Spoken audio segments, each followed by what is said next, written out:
We're here again, hoping and praying that the sound is popping like it's supposed to be. You got us looking crazy, but we are good.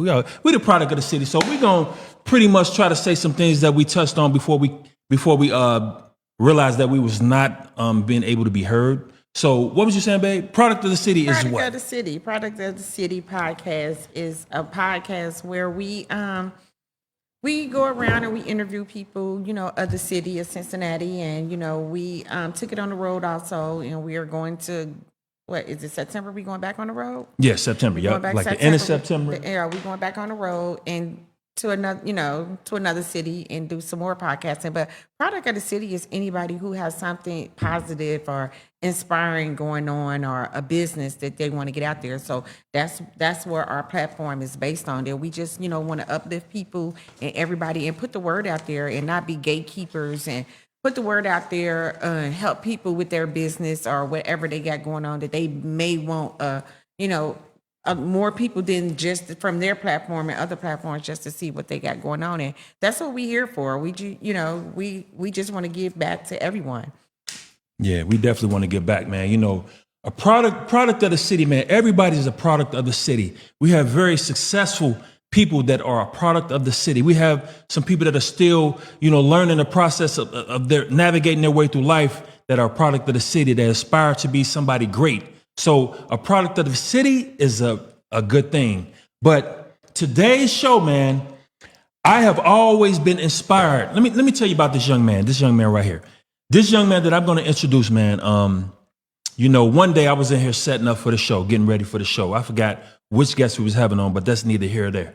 But we were setting up, and man, he walked in and was just as humble and calm and peaceful, and just asked, like, what is this? What? This is a podcast? We're like, yeah, so, we're setting up for a podcast. We just interview certain people around, from around the city, and that we try to shed light on any business, product, some events, some positivity, something that you got going on, basically, because you're a product of the city. But anyway, so as he was talking, he went into a story about his life and what this experience that he went through, man. And I was like, wow, I was like blown away. So with that being said, before I say any more, give away any of his story, we're going to set it off, and we're going to introduce Mr. Charles Foster. Mr. Maurice Foster. Yes, Mr. Maurice Foster. Yes. We got the applause for you. Yes, Mr. Maurice Foster. Yes. Hello. So, Maurice, just introduce yourself, man, to the public. Hello, everyone. My name is Maurice Foster. I'm from Cincinnati, Ohio. I've lived here all my life. I'm 56 now, so I guess you say 56 years. And I'm a deacon I was a deacon in church, and I was brought up in church, but as time went on, we found our own ways and started doing our own things. My family my mother bought a house in Bond Hill, so I was like, yes, I don't have to go to church no more. So I was back around age 12, 13 years old, something like that. That's 11, because I was in the 6th grade. I went to Bond Hill School for 1 year, and I graduated there. Went to Crest Hills Elementary. I went to Crest Hills Middle School, which they don't have middle schools no more, so kind of aging myself. And from there, I went to Woodward. Graduated from Woodward. Bulldogs. Yes, all day long. Roop, roop. All right. Yes, sir. That's 87, so I'm happy about that. And, and from there, we dibbled and dabbled, went to different little colleges and stuff. Went to the Sox, Southern Ohio College, and it sucked. And because basically the final exam was to do something I already did in high school. And so when I already done it in high school, me and the teacher had an agreement. Well, if you can do the same thing here, you can pass the class and don't have to worry about taking the test. That was good and everything else, but what I ended up doing was selling some of the information. So ended up having to leave that school. Let's just say that. And from there on, I was going to go to ITT in Dayton, because they didn't have none in Cincinnati at the time. Mm. But at the same time, though, my pops, a lot of people know me from around the way, and they knew my pops was into a lot of illegal activities. So he decided to go from selling to using, and I had to kind of be there for my mom and my sister and stuff. So I didn't go to Dayton at that time. So, but years later, ITT opened up in Norwood. Went to ITT in Norwood, graduated with honors. Was working for the Association for the Blind. Didn't know that there was a radio station inside the Association for the Blind, but that was in the radio station, fixing equipment and things like that, microphones, speakers, amplifiers. Then I got a job at up in Forest Fair Mall at the mall fixing video games, and I was I guess you say video game technician, game room tech, and at the same time, though, I still was working at Deaconess Hospital. Deaconess Hospital had told me if I came on board, become part of the family, that it's easier to transfer over to another position that I applied for. I applied they had a training company, a training position to fix radiology machines. So, but at the same time, Forest Fair Mall closed down, Deaconess Hospital closed down around the same time. And when I was at Deaconess Hospital, I started coughing up blood one day, and then, I wondered what was going on. But I found out I had pneumonia in one of my lungs. But after I left there, well, I'm kind of ahead of myself. So yeah. We gonna definitely get there. The part that I like to hear, man. But we're gonna get to that in a minute. But I want you to kind of take us through your upbringing. Like, were you like out in the street? Were you like into church? Did you have to go to church or something? Like we all had to go. Well, yeah, growing up with my grandmother until, like I said, until about the age of 13. Right. If we didn't go to church, we went to church at our house. So my grandmother was. Oh, y'all went to church at her house? Yeah, my grandmother was that way. Wow. He was very religious. We had the plastic on the sofa. Wasn't nobody allowed in that room. Right. Except on Sunday when the special guests come over. Or like whenever like I said, we didn't go to church. We had something going on like literally 3 or 4 days a week. Right. Church, Bible study, and then Sunday school, and then another like a Bible study thing again. Right. It was always church after church after church. Yeah, and it was like I had a no nonsense grandma. Yes, yes. I remember a time my father told me he kept begging her about making the cake, and she ended up beating it with a rolling pin. So and I thought he was just saying that, just to be saying that. But after I got older though, right. One day I'm in the grocery store, and my cousin kept bugging her about getting a box of cereal. She literally took I remember the whole white box of cornflakes and just started wailing on her with the box of cornflakes and left them all over the floor. I took my cart and literally went to another aisle because I didn't want to play. I didn't know nobody know I was with them people. It was crazy. Right. So, yeah, that was. Hey, pretty much all of us have lived some type of life like that, with the grandma being very stern, and very, very on top of us. So it was always like something to some degree that we was gonna get a beat down by grandma. Yeah. Yes, grandmas were very stern back in the day. I don't know why we're not like that today, but hey man, the system is just a lot. It's a lot different now. Like that. So your faith, man. You talk about church, man. I believe like now my faith is stronger than ever at this point. As far as like with the man, my connection with the man above is like it's strong. My faith is strong. I believe in him wholly. Yes. I mean, I believe the way that I walk is very important towards him. Like to people, I mean, I try to set a certain tone to as far as people, but when it comes to my soul, I'm trying to make sure I'm in alignment with him. I'm trying my best. Sometimes we get led astray, but you have to fall back in order. So I want to know, coming up, you saying your grandma had you there all day, reading the Bible, learning about God. So how did you stray away from that as you grew older, or you stayed in? I see you're a deacon, right? Well, yeah, but I'm not at that church anymore. But yes, right. I am considered a deacon. Right. So your faith is pretty much strong. Yes. Yeah. Oh, well, my faith got stronger. I mean, as you grow up, you know of God. Right. You don't know God. So you just know of God, and you get, and when we were younger, we had to have that respect. Just like when you walk down the streets and you go past the church, you would take off your hat, you wouldn't cuss, you'd be quiet, actually, walking past the church. Right. Because, you had that respect for the building. Nowadays, just anything goes. It's like, boom, boom, bam, bam, and Shooting dice in front of the church. Exactly. All type. But Yeah. Yeah. but when we were growing up, you didn't do none of that stuff. You had some respect. But about the age of 13, though, like I said, when my mom and them bought the house in Bond Hill, I kind of strayed away because I was like, yes, I don't have to go to church no more. I don't have to go all the time like that.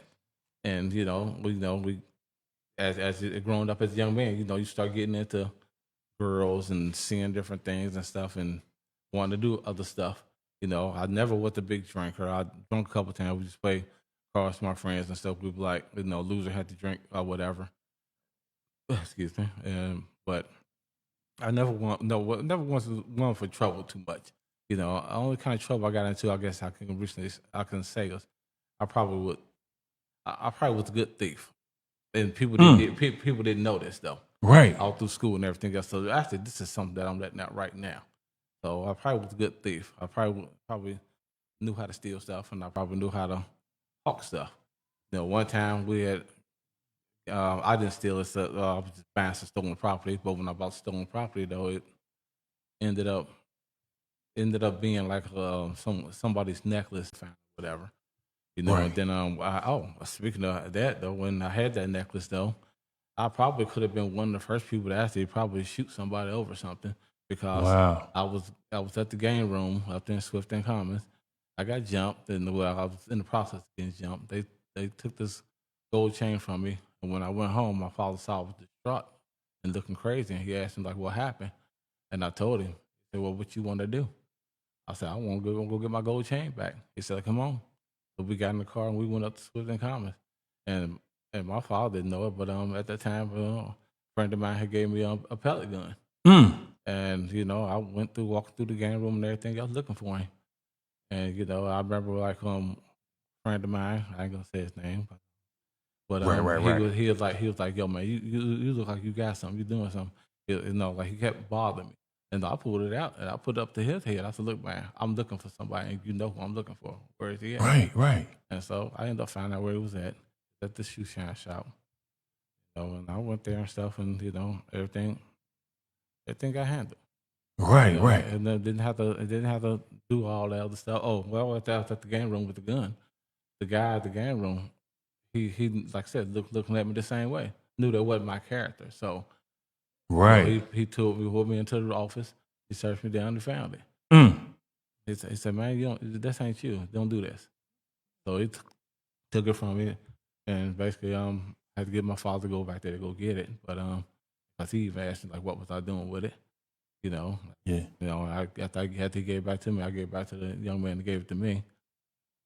That was God. Yeah, that was God. That was God. Yeah. He always That just was had his God. hands on you right there. Let you Yeah. know that was God, because you said already that you didn't go to church, that your grandmother had y'all inside the house, and as long as you was in a sanctuary, that that was a building, that was her sanctuary, and she gave you church. So God was within that. So God was with you at all times. So right there was God, because that, like you said, that wasn't you. So the Spirit was always in you. So Yes. and Yeah. that was of God. Yeah, that was definitely God, man. And as I got older, I realized that the scripture was true. Like, raise up a child where they should go. And when they get older, they won't depart from it. Right. And that pretty much was the way it was because, like I said, I knew of God growing up with my grandmother. Right. But, as I got older and stuff, I moved into the atmosphere of getting a relationship with God. And that's what we got to do. We got to get a relationship with God and not just be about self and be about knowing of God and, hey, I go to church on the special days of the year, Christmas, Easter, New Year. No, you got to get a relationship more often than that. Yes. Even if you just talk, you can talk to God on your own. I think you don't really, I can get into a whole thing with like the whole thing with the needing to go to church because you need to find the right church. You need to find a church that's suitable for you and not just one that's just going to be about.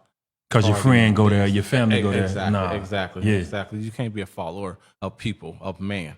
you got to be a follower of the Spirit. And in order to have that Holy Spirit, you're going to have to get baptized. You're going to have to get filled with the Holy Ghost. You're going to have to be able to speak in tongue. People say you don't have to speak in tongue or whatever, but the Bible says you do. So, hey, it is what it is. Bible, Bible, Yeah. basic Yeah. instruction before leaving earth. So Yeah. it is what it is. So So let me ask you this, man. Now, I know from the story, when we were chatting about a month or so ago, yes.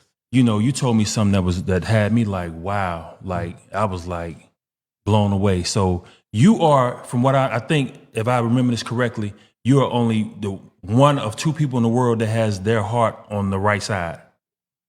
Well, from what my doctor told me, at the time, so I don't know about now, but at that time, I was one of two people who had it because the other person who had it, when they were going to try to correct it or was in the hospital living, then they did give him a heart transplant. He was only alive for 18 months, and 12 of those 18 months was in the hospital. So he didn't want to my doctor didn't want to take a chance on giving me a heart transplant in the 90s. Right. So we have to back up if we're going to talk Yeah. about Tell us a little story about that whole situation, man. Because basically, I was invited to. I was dating a young lady, and she invited me to go to church one day. And she said, "Well, when you walk into church, it might just blow up because you full of all that sin and everything. Got all that cussing and fussing you do." Right. Like I said though, but she didn't know my background. She Right. didn't know my pedigree. Didn't know where I came from. So I was like, going to church ain't gonna be no big thing. So I'm thinking in my head like, okay, yeah, I go to church. So when we got to the church though, they gave out mustard seeds. And I'm like when they gave it to me, I'm like, okay, it's this package, a little speck in it. And I was like, okay, it must have. I was like, okay, good. Start off with the small seed in the world, but yet turns into a mighty, mighty tree, mighty bush. Right. So when we walk in the door, and they about to have prayer service and stuff, and everything goes black. I'm just standing there. Next thing you know, So you saying that as you were in church and the service going on, everything went black? Standing there, like when they were doing the prayer service and stuff, I'm standing there, we all clapping and stuff. And next thing you know, it's just darkness. I'm standing there, and I'm just standing there, and it's black. It didn't just instantly fade away. It just opens up and stuff. And next thing you know, I see my grandmother, and she's standing there in front of me, and she's like, and I'm trying to ask her like, "Oh, how's heaven? How's Jesus?" and stuff like that. And she's like, "Baby, sit down, sit down. I need to tell you something."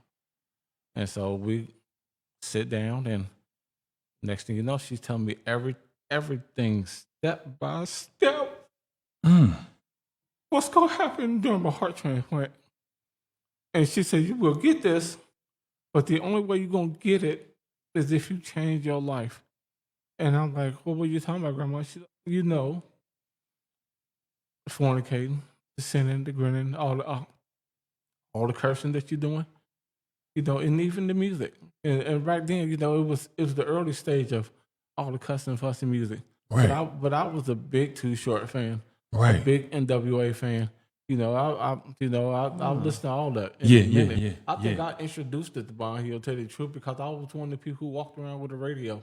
Very few people walked around with a radio here in Cincinnati. Yes, they did. In the 80s. Yeah. And in the 90s. Yeah. I I know one friend that walked around with one. Yeah. They became more prominent, but the walk around constantly in Bon Hill, and I'm playing this crazy music and this cussing out loud and stuff. And I'm at one of my friend's house, and his mom was like, "What are you listening to?" And it's like, Right. and she asked, she's like, "You know what? You say that so much. I hear you say." She's like, "That B word, that's your favorite word, ain't it?" And so I adapted to that, like kids do. Right. And that's a story when we get down the line later, because kids hear so much stuff and they adopt it and they believe that stuff. And as a kid, I just think like music is not going to influence nobody, because it's entertainment. Yeah. And I always, as a kid, I was kind of always a little bit wiser than the other kids. Like, oh, no, it's just music. It's the entertainment. These people ain't doing this stuff. Yeah. Whatever. And and the ones that are doing it are getting caught, or either in jail or dead. So, Yeah. but as time went, but back to the story, when the girl tugged on my leg, it's like I snapped instantly back in church, and I'm like, did you see that? Did you see that? And she's like, what are you talking about? I said, I just had a visit with my grandmother. Right. And she's like, what do you mean you had a visit with your grandmother? I said, you don't. Everything was black. I said, and my grandmother just came to me and told me I need to change my ways. And she just like, what do you mean you need to change? I said, it's this.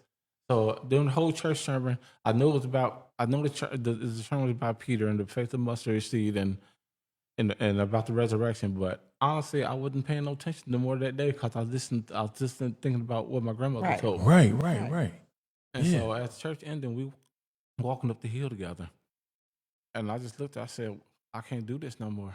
And she's like, what are you talking about? I said, you, me, us, this thing, this sin and granted. I was like, I can't do it no more. I was like, my grandmother told me the only way I can get my heart transplant, I can save myself.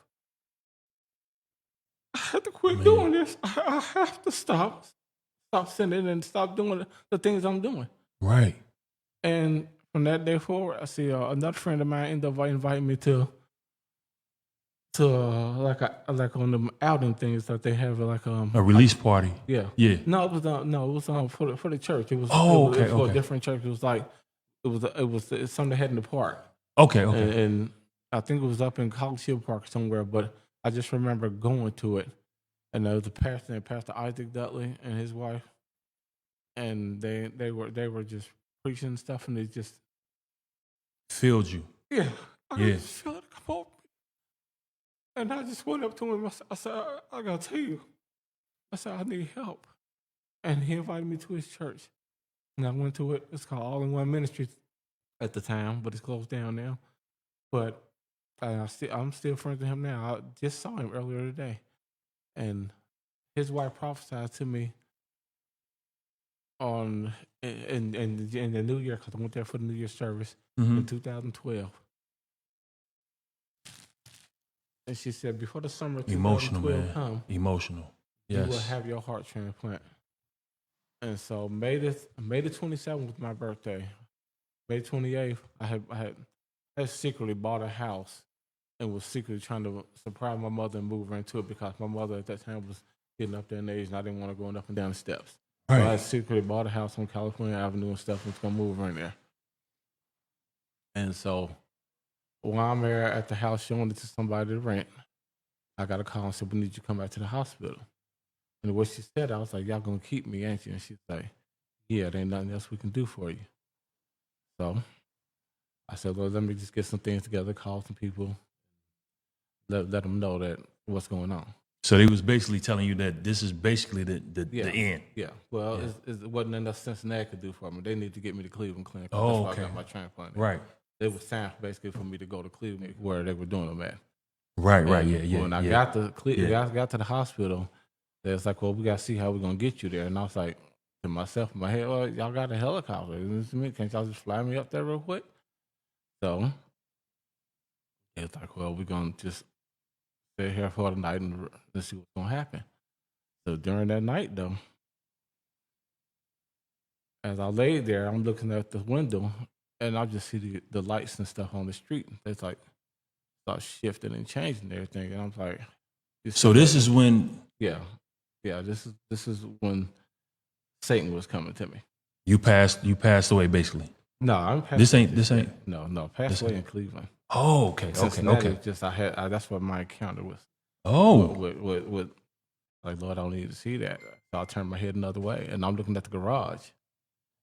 And at the time when I'm looking at the garage, is your lights and stuff in the garage is doing the same thing. Next thing you know, I see all this. I can't even describe it. It's just like a bunch of red, a bunch of look like you said, look like a heated furnace or something. And I was like, Lord, I don't need to see this. Can you turn me from it? And they had dried out my kidneys. That's another reason why they called me back to the hospital. right. Because they gave me too much Lasix. It wasn't Lasix. It was a different kind of diuretic. But it basically dried out my kidneys. It dried out my kidneys to the point that I couldn't move my legs and stuff. The pain went over to the bone, and I was like in a fetal position, Right. laying in the bed, struggling. And I was crying out in pain. It's like, well, we can't give you nothing for the pain because it's all we took. And I don't know if anybody else has ever had this, but I would love to hear somebody else's testimony about this too. But I finally got around to the strength of God because I kept praying and asking. And when I turned, I could feel this beating on my back, and and then the heat and everything. And he said, turn around and look at me.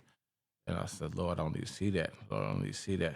He said, you've been asking for me. You've been calling out. You've been wanting to kill yourself. You've been wanting to do all that stuff. Well, I'm here now. This Turn around. the devil Yeah. talking to you, baby. Yeah. Yeah. Yeah. And I was like, Lord, I don't need that. And then I hear this other little voice say, that ain't no mine. Like, you can go that way, or you can come with me. Right. I said, Lord, I choose you. And when I said that, the doctors and nurses came rushing in the room and clicked on the lights and said, we never had this happen before, but Cleveland Clinic, it's in the jet plane down here to pick you up. Wow. Not only that, but when they pick you up, they're already testing 3 hearts for you right now to see which one you can get. Man. So when I got to Cleveland, they eliminated the first heart because of the drug user. I got the second heart, which is heart number 1575 for the year 2012. And if that family's out there listening, and you still had a loved one that died, and donated his heart, and his heart transplant number is 1575, please reach out. Because I've been wanting to meet the family of who heart I have in my body. That is on my bucket list for when I die my next time. Yes. Because I know when I die the next time, I won't come back. Because I'll be in a glorified body and I'll be with God. Right. Take your time, man. Take your time. So upon getting to Cleveland, when I'm in Cleveland, I get the heart transplant. And I remember having like all kind of little nightmares and things and stuff. I remember having a nightmare of somebody chasing after me and stuff and talking crazy to me. And I remember talking about my aunt. Because I always consider my aunt, as they say down here, a thug and all that kind of stuff. And I was like, I ain't worried about what you guys say to me because I know if something happened to me, my aunt got me. But I know above all things, God got me. Right. Yeah. Yeah. So that was that encounter. And then like after I had the transplant and I was at the recovery center, I had a recovery hotel in Cleveland at the time. Right. And I'm sitting at the recovery hotel. And I remember them telling me like, if you ever get up and you don't feel like eating, that could be a sign of rejection. So I get up one morning. I wasn't really hungry, but I got up around noon though. But so I was like, well, I done missed breakfast. I went up to the Subway. I remember getting a sandwich. Come back, I took a bite out of it and like ended up putting it in the refrigerator. I said, I'll eat it later. And I wake up about 9 o'clock at night. And I was like, okay. Been planning on getting up this late, but let me go ahead and just get the sandwich and eat it. And I still wasn't hungry. And that little voice went off in my head, like, you know what they said at the doctor. That Remember what they you don't said, feel yeah. like eating, that you might be having a rejection of your heart. And so I called over there, and I remember I just came back up the steps from getting a drink or something out the machine. And I called over there to the clinic, and she said, sit down, and we don't let's come get you. We're going to send the ambulance to get you. And I told her, I said, well, I walk over there, did the exercise and stuff. I can just go ahead and walk over there right now. And she said, no, I want you to sit down on that bed and wait on us to come get you. And I looked over, and I'm like, go to bed right there. So I'm Wow. like, okay, Lord, I'll sit down. They came and got me. And I remember I said, well, do I have to lay on that thing because I'm doing fine? The guy said, well, no, we got to put you on here. They put me on there and rolled me out. The front desk lady was like, what's going on, Mr. Foss? You down here getting something to drink? I said, yeah, I know. I don't know what's going on. she said, well, what happened today? I said, well, I didn't feel like eating. As soon as I said that, she said, enough said. Okay, go ahead. She knew. Yeah. So when I get over to Cleveland, over to the clinic and stuff, they doing X-rays and stuff, and they not saying nothing to me, but they pointing and stuff and all this kind of stuff. Secretive. Yeah. Yeah. Next thing you know, I'm like on the little gurney thing. They told me to lay back then, and I said, well, what am I laying back for? Didn't know they was gonna do this though, but they start shoving the hey, all these guys hold me and stuff and had my mouth open, start shoving the tubes down my throat. Instantly put me up under. Wow. Well, I'm up under. This is what the doctor told to me after I came back. He said that I started complaining about my legs hurting. And it reminds you, my legs was only hurting in Cincinnati. Right. So I did not know nothing about my legs hurting and stuff up there in Cleveland until he told me. And then he told me that the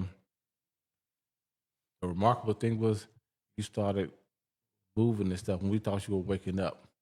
We didn't want you to wake up and see your chest open to take you and drag you in the shock.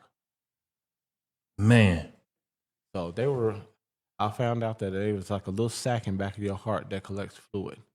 Well, this sac collected too much fluid, and they were removing this fluid from that sac.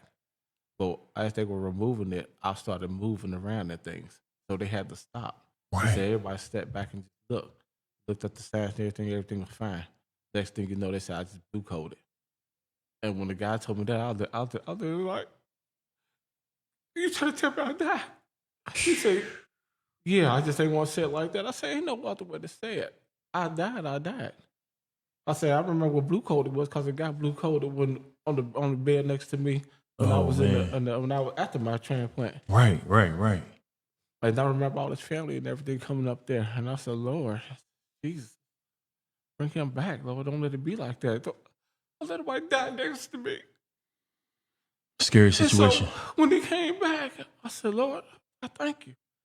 I thank you, Lord. So never knew it was going to happen to me like that, though. Right. And you know, when he told me that, he said, what did you see? And I told him, I said, at that time, I didn't see nothing, but can you tell me how long I was dead? And he said, well, what do you want to know that for? I said, so when I go home, I can tell my testimony to people and let them know about the goodness of God and how he's a keeper. Because I should not be here right now, but I know I'm here for a reason. Yes. And I'm just asking God, what is that reason? Because I want to know. Yes. And so I believe this is part of it, to tell my testimony. And so when I came home, I talked to any and everybody. And I tell everybody about my testimony because I want them to know that God is real. Right. I want them to know that heaven's real, but also hell's real. Yes. And I never want nobody to experience the things I experienced. I don't want nobody else to have to feel that, burning, to feel that heat, to feel that evil voice. There's not a special effect that can counter that. In this world.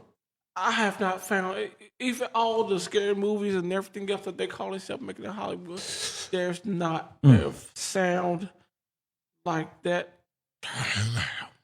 Look at me. It was just such a low grumble and rumble and roar. Shook your whole body. Your soul. But I asked God, I said, I don't want to see that. And he asked me, he said, well, which way you want to go? Do you want that or you? And I said, Lord, I choose you, and that's the best thing I could ever done.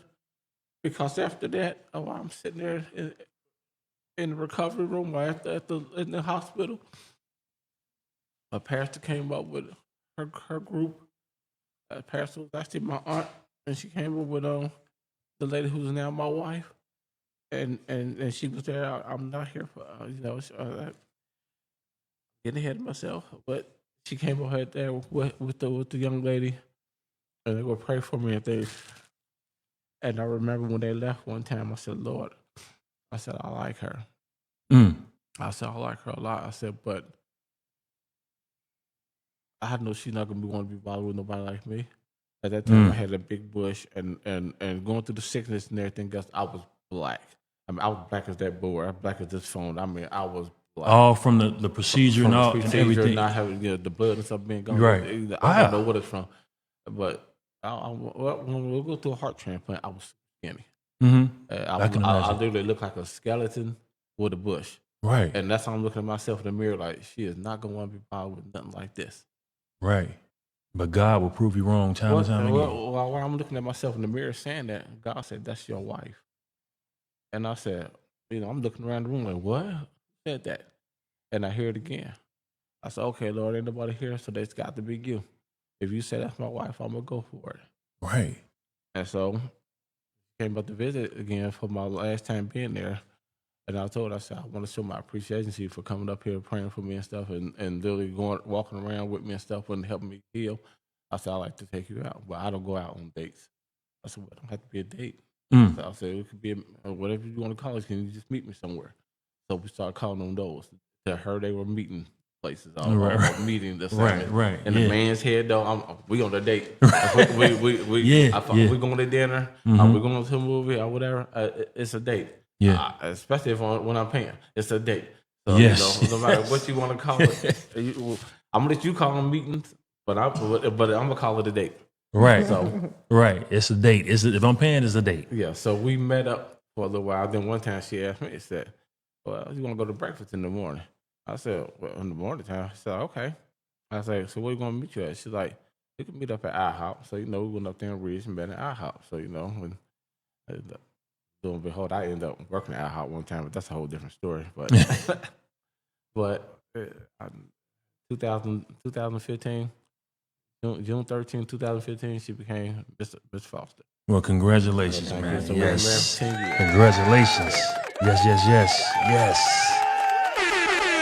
Gotta give some love. So that's an amazing story. Yes, amazing story. That's really that kind of shook me when you did that voice. I could just being in that position, being where you were, which I would never want to be there. Yeah. But one day I'm gonna have to face something like that. But I would never want to be in that I hope you don't have to situation. face that. I hope whoever you face, it just great God. You had that relationship with God. That's the most important thing. You develop that relationship with God in church, out of church, whatever you want to call it. Like I said, I pray in the car. I pray while I'm walking. Everywhere. You see me walking the dogs. I'm praying while I'm walking the dogs. Right. And I do Uber. I do Lyft. I'm praying while I'm doing that. I have met so many broken people that I prayed for doing that. Right. It's so many broken people out here. I have had people in my car who were running from abusive relationships.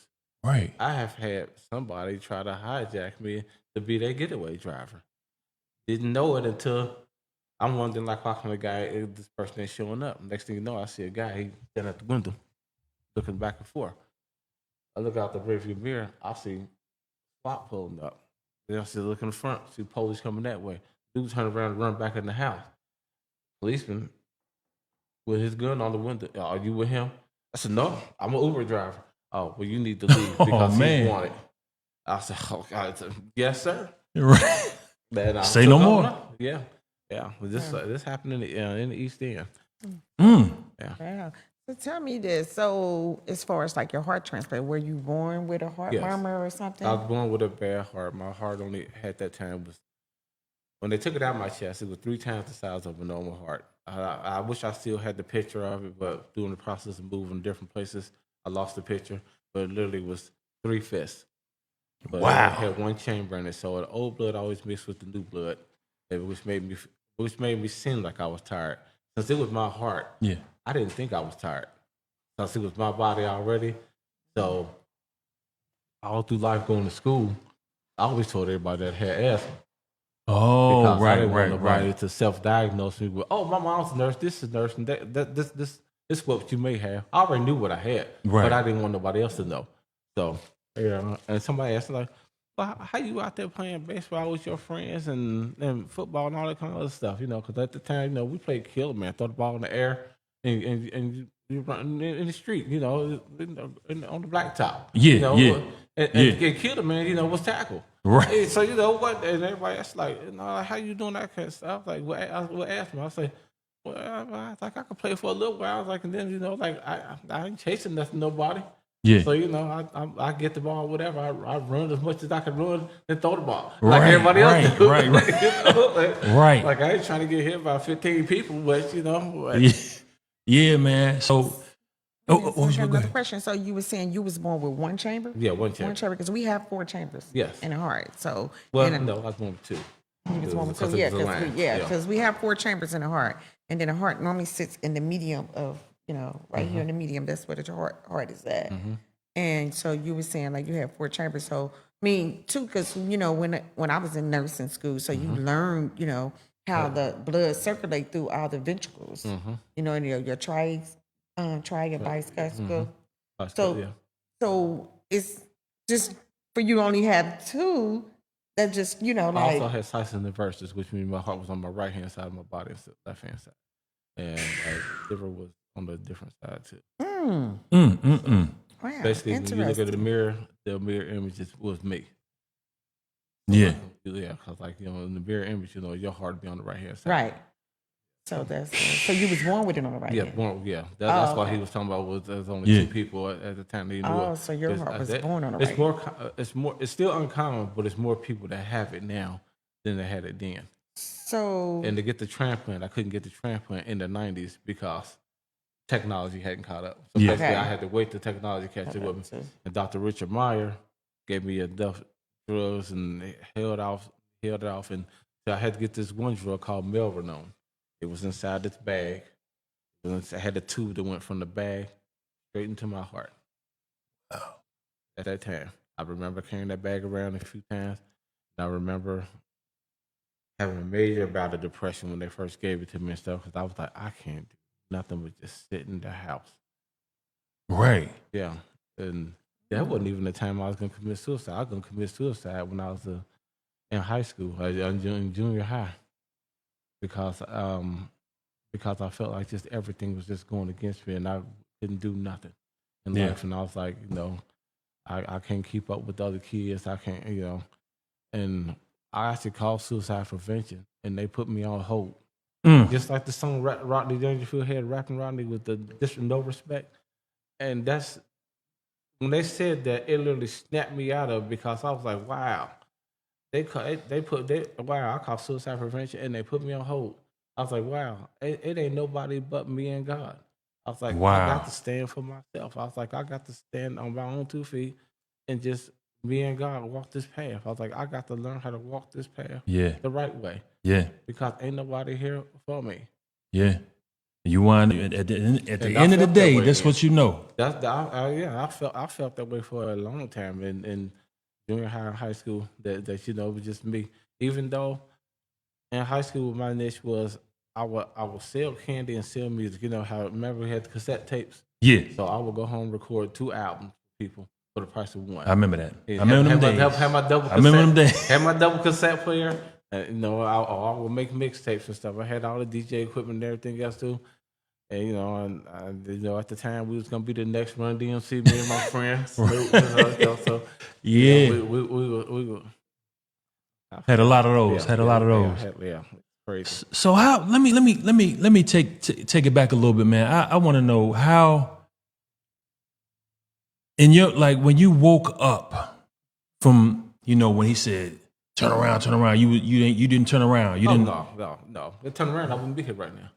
I'd be Oh, in hell. it'd be right. Yeah. Because I he know would that. have kept you. Yeah, that's what the voice even said to me too. Like it was the night voice said to me, "Which way you want to go?" Right. See, when he said "go," he meant like I was gonna be leaving. Yeah. Yeah, so I didn't want to leave and go that way. No. Like I said, I had enough God in me from a kid to not want to go to hell. Right.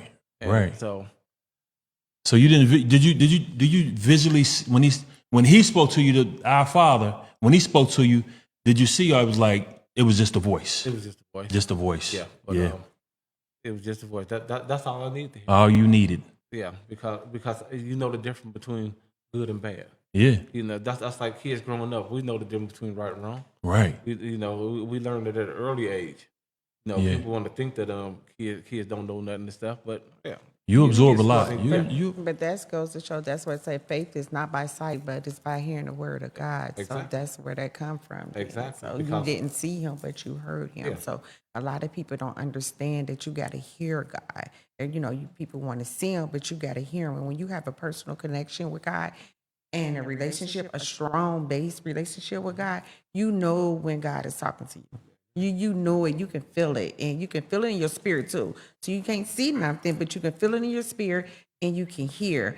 And you have to and I know me with me, I have to when I go into my meditation and prayer and things, I have to tune. I honestly know how to tune a lot of things out. Like it took me years to learn how to do it, but I can't even explain how I do it to people to somebody. So it's something you can't even explain to somebody, but I literally know how to tune things out.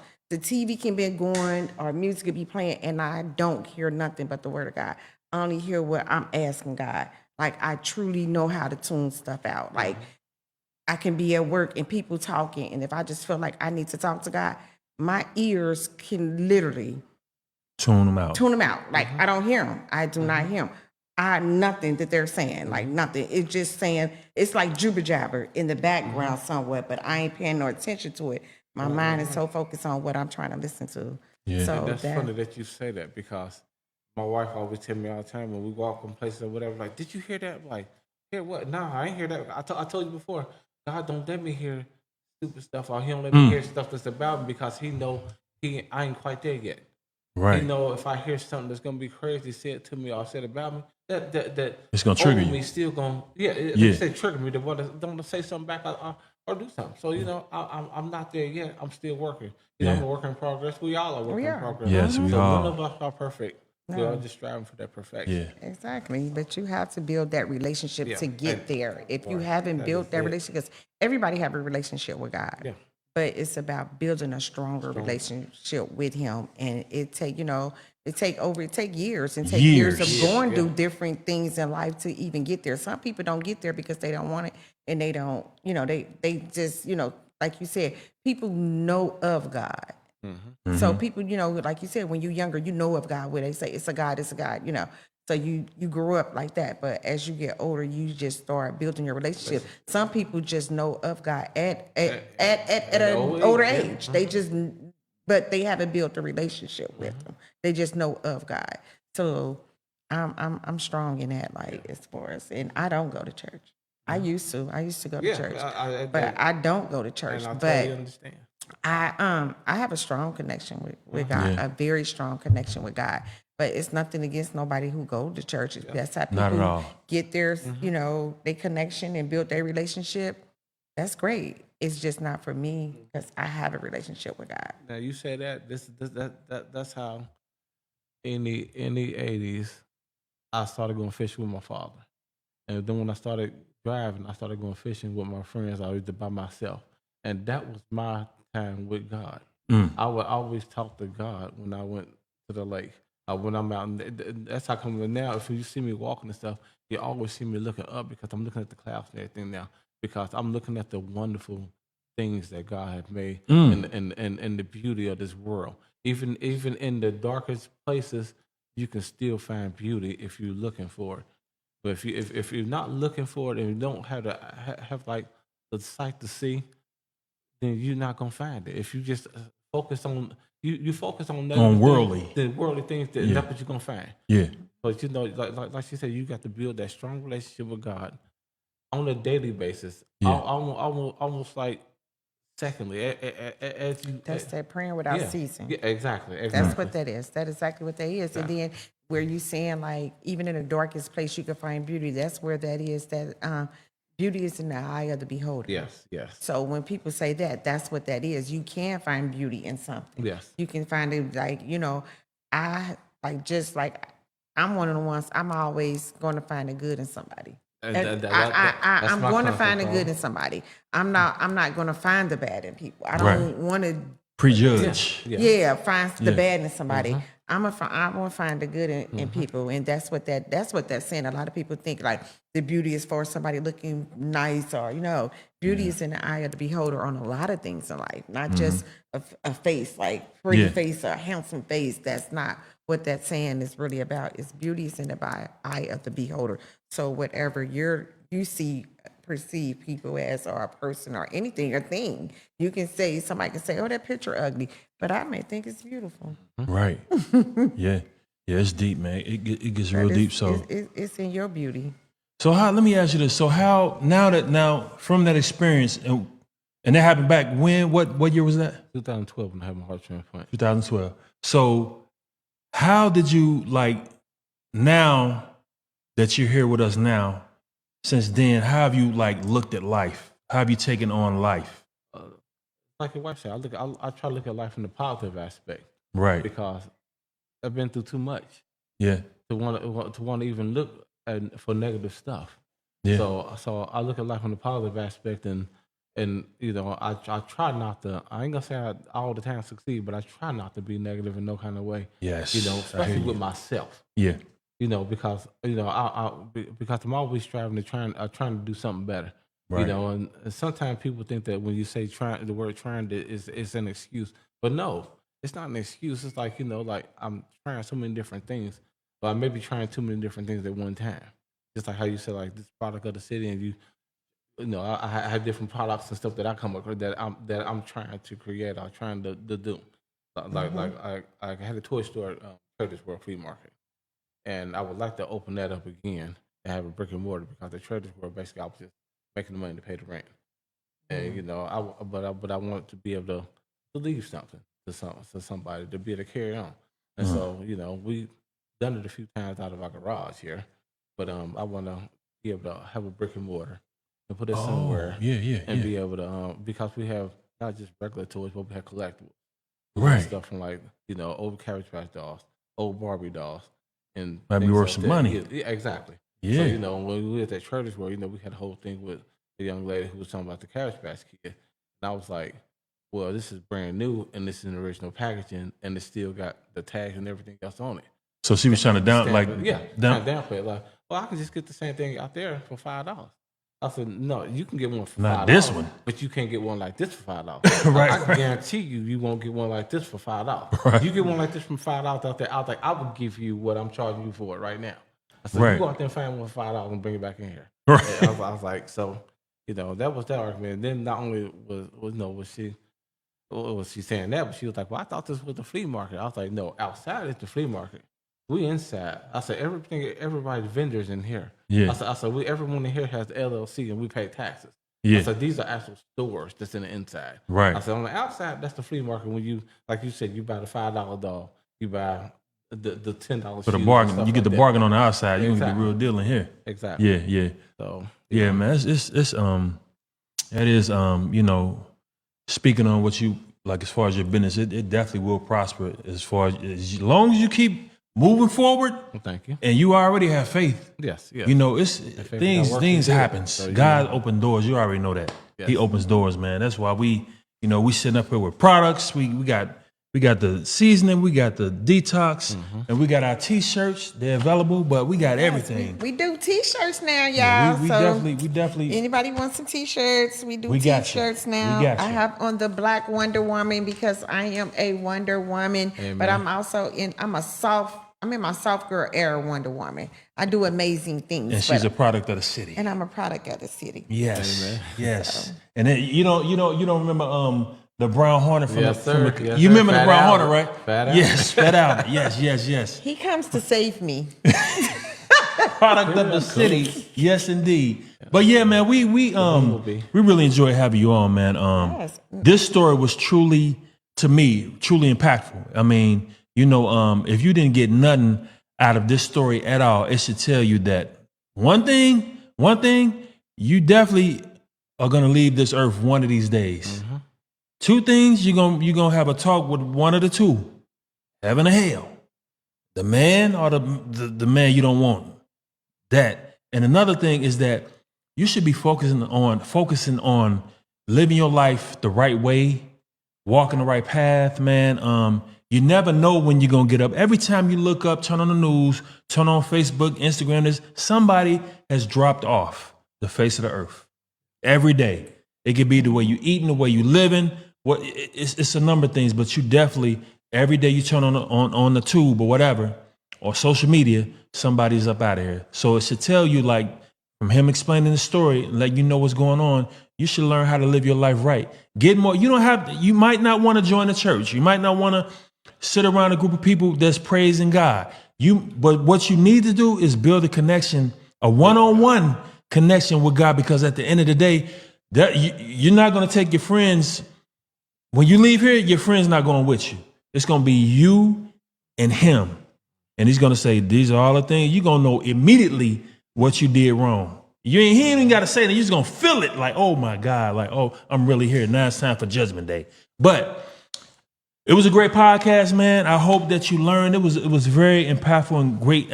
I appreciate you being transparent, opening up, and letting us know your story, man. I said that this is your first time like really broadcasting like this, but I want to commend you for doing that, man.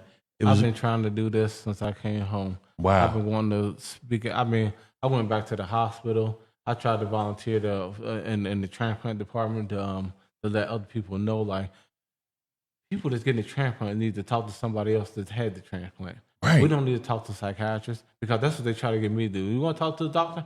I said, has the doctor had a heart transplant? I Right. said, then I don't need to talk to him. I said, because if he tell me he know how I feel, I might hit him in the mouth. Because, Right. you don't know how He I don't feel. know. Yeah, he If don't you know. ain't had a heart transplant. So, my whole thing was when I was at UC and they introduced me to a program called Change Your Heart. That was the first program. I was the first person pre-heart transplant that they accepted into the organization. Wow. That organization was so great. The older people that I met and everything else were so fantastic.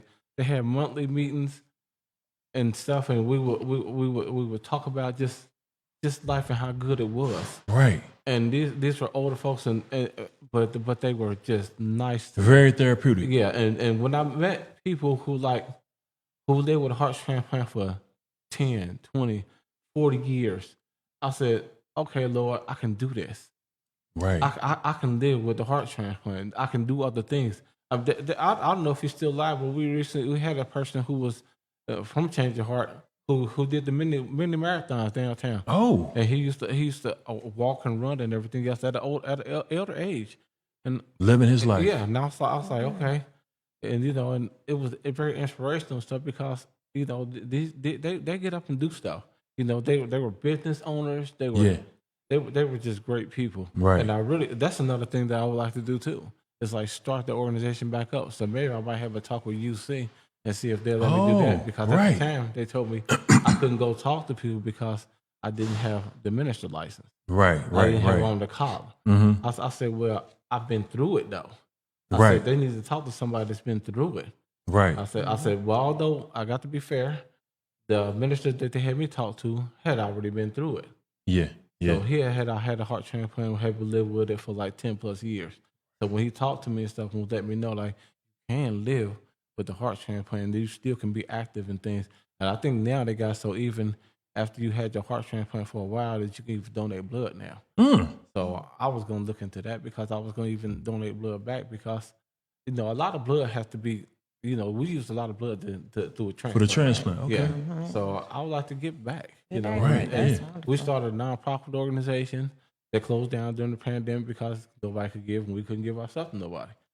So, Right. that's just another thing I would probably like to regenerate too. Yeah, that's definitely something you should look That's into. awesome. And Yeah. that's where, in the Bible, not saying you was a bad person or nobody who received the heart transplant, but where in the Bible where it say, create in me a clean heart and renew my spirit. So I think when a person like you who got the, not saying you was a bad person, like you said, like you got a new heart. So it made you just, look at life different. Yeah. It made you look at life See, different. I was a giver, but I would give with condition. Mm. Like, what are you going to use my money for? Why Right. do you want this? So you say you holding this sign because you want to go get something to eat. Well, how about this? I just go get you something to eat. So then you find out that they really don't want to eat. All they want is just to drink. Right. So, like I preferred to help out the person that was honest with the sign and said, like, hey, I'm just trying to get a drink. Right. And I Right. would ask to get him something before I get the other person something. Right. And that was the old me. So now the new me is like, God told me to say, No matter hey, what. No matter what. I'm well, gonna give it. yeah, if you're going to give. If not, keep going. Yeah. Give with You a know. cheerful heart. Yeah, Yeah. give with a cheerful Yeah. heart, or don't give it out. Yeah. You got to Yeah. give with a cheerful heart. Yeah, Like, because if it's not a cheerful heart, then you just giving. right. You know, It defeats the purpose. yeah, do, 'cause we that's, do. that's, It that's does. just like like we post everything, and so and when you give, you're not supposed to be boastful about it. You're not supposed to be prideful and everything else. So I kind of got a thing with people that give stuff, and and I've been guilty of it.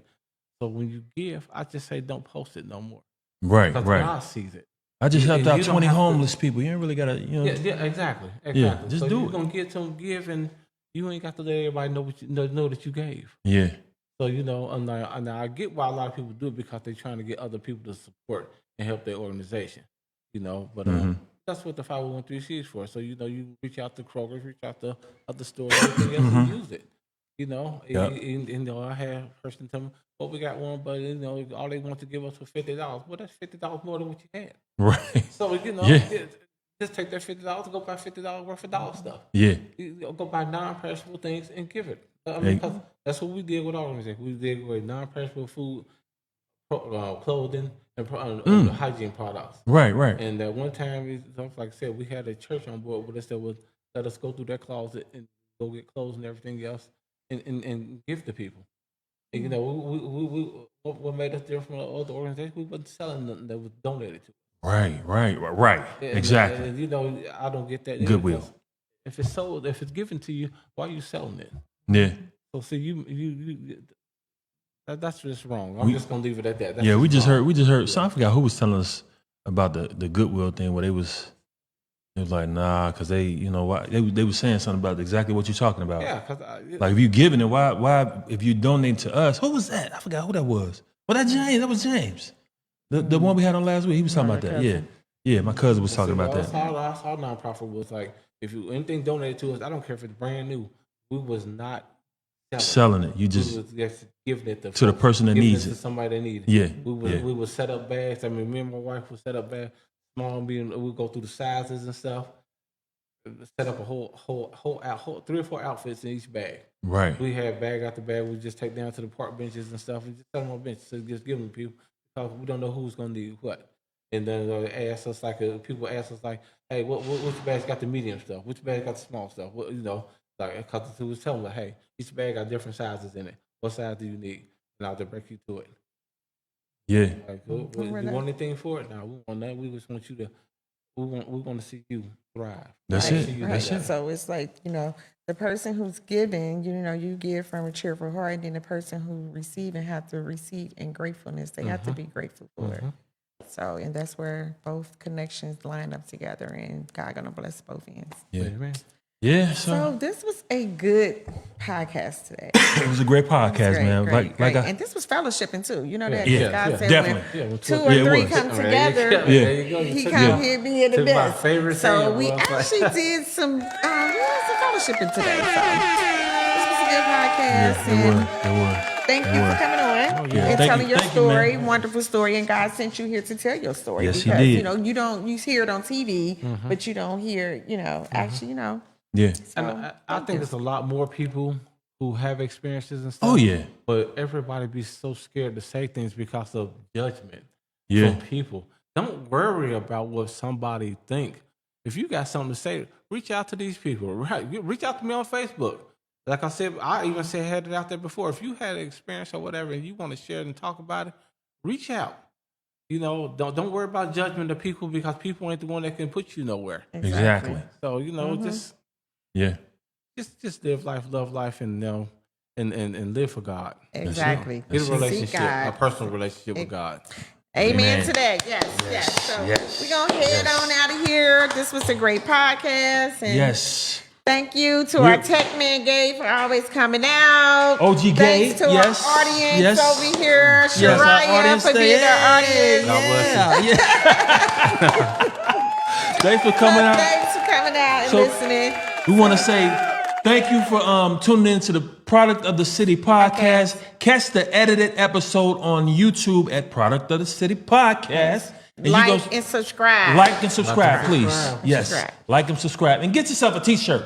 Let us know. Let us know. We Product doing of the City t-shirts. t-shirt. We doing t-shirts. Let We us be know. doing everything. Like Let us know. we just like evolving and just having fun. You know, we want to make money too, but these is things just to keep the mental. You know, you get older and we getting older and stuff, and life can become boring to some people. But if you don't keep that mental going and active and just creating things. Yes. You'll start getting depressed from aging and a whole lot of other things. So just keep evolving, no matter how old you are. Just Gotta keep keep them bones evolving. moving. Just keep your mental going right, and that's all we doing. Yes. But we do want to sell the t-shirt, but it's fun. Like I have on the Black Wonder Woman. Like I said, it's just fun. Just keeping the mental going. So Yes. we enough of that, and we're out. We out. We love you. Peace. Peace.